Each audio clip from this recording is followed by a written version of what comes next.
Building the Suburban, Chevrolet has always included storage space and versatility over luxury. So let's see what you do get in this new 2023 Chevrolet Suburban Premier. When coming to the interior, the Premier definitely does not disappoint because you have an equally luxurious interior as the High Country without wasting any extra money. Now when it comes to the actual interior itself, the door panel is composed of the soft touch leatherette at the top, some very nice wood grain, and a nice leather armrest with leather padding for your knee. You have all your switchgear and your memory seats and a ton of storage down below. You have standard running boards equipped with this Suburban Premier, however, power running boards are optional.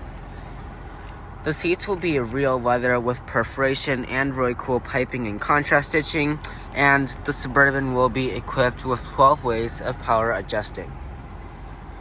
Getting into the interior itself, it is not the easiest task to do, however the running boards do help quite a bit. Now inside the interior itself, it is quite a bit quieter than it is outside. And speaking of which, we have a steering wheel that is both leather wrapped and heated, which is a nice thing to have. The button will be toward the left. I really love how we have a digital gauge cluster on this new Suburban. It is fully customizable and you can even change the way it looks. Now coming to the materials, this is a higher trim level, so I do expect quite a bit with the materials. We have a nice soft touch material along the top, perforated leather with contrast stitching here, with aluminum as well. I also love the leather right down here and the contrast stitching, and we have a little bit of gloss black here and there.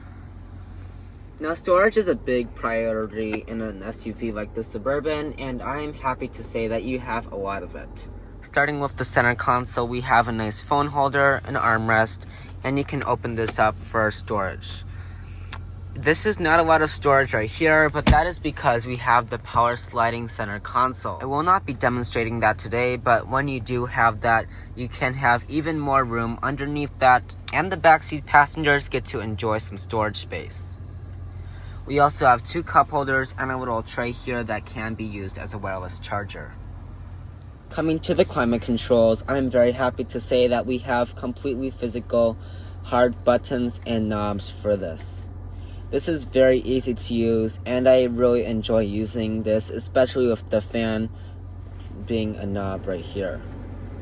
You also have 3 stages of heated seats and ventilated seats, and you can choose if you want it to heat your back only as well. Now the infotainment system, we have Chevrolet's latest system that was upgraded last year for 2022. This is a very easy and quick to respond system, however it does glitch sometimes. We have a Wi-Fi hotspot and wireless Android Auto and Apple CarPlay, and you have Google Assistant and Amazon Alexa built into this. Now, we also will have a nice backup camera, and let me explain the shifter for a quick second. This is a push-pull design, so you push for park, you pull for reverse, which will bring you a very high-resolution backup camera with a trailer view, and this is a very big priority for a car like this. You can option on a 360 view, but this does not have this, unfortunately. You will push for neutral, and you can pull this again for drive, which will not bring you a camera. You can see the cameras in this right here, but that is basically it. Now you also have a sunglasses holder over here since you don't have one up top, and you can fit quite a bit in there. And now coming up top, we will have controls to bring down our third row, which you do just like that, and you can also bring it up, which is a nice thing. Now up here, you also have your home link controls and controls for a large panoramic sunroof up top. This is easily the most fought over seats in the whole entire car, and to whoever child that wins the fight, let's see what they get. You have a pretty straightforward door panel with leather and wood with a ton of storage down below. You have a standard running board and a door sill that illuminates at night. The seats will be basically the same. You have heating and ventilating with 12 ways of adjustment.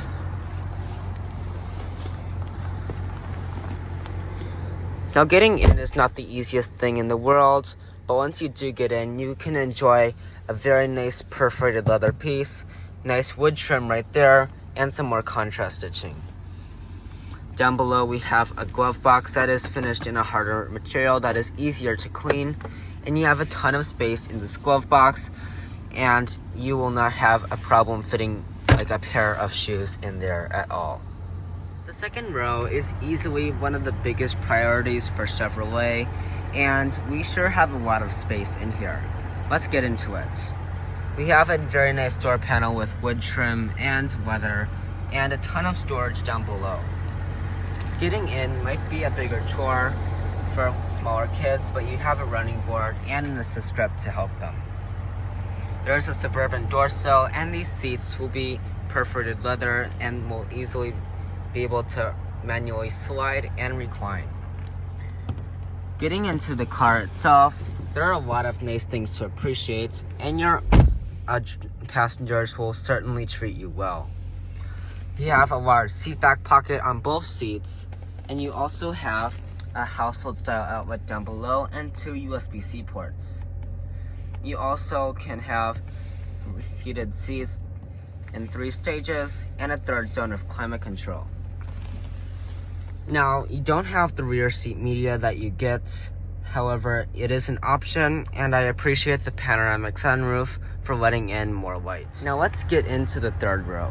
The 3rd row is not always going to be used, but with bigger families, this is very important. To get into the 3rd row, you have to pull this lever, and then you pull it again to let the seats come up. Just make sure that they don't step on these tracks, but otherwise, it's really easy to get in. Now back here, just look at how much space I have. I have a ton of leg room and a lot of room to just stretch my feet out, and this is basically the same amount of room as you get in the Tahoe. The real difference is in the cargo area, but you do also have a little tray here, a cup holder, and a USB-C port on both sides. The cargo area is easily the biggest priority that you'll need if you're going on a long trip, and I'm very happy to report that the Suburban really gives you the room. So you just hold that under there, and the trunk will easily open up. It is power operated, and look at the amount of space you have back here. You're looking at 41.7 cubic feet of cargo room. In addition to that, you have a false floor to store extra goods, and you also have a power outlet right there.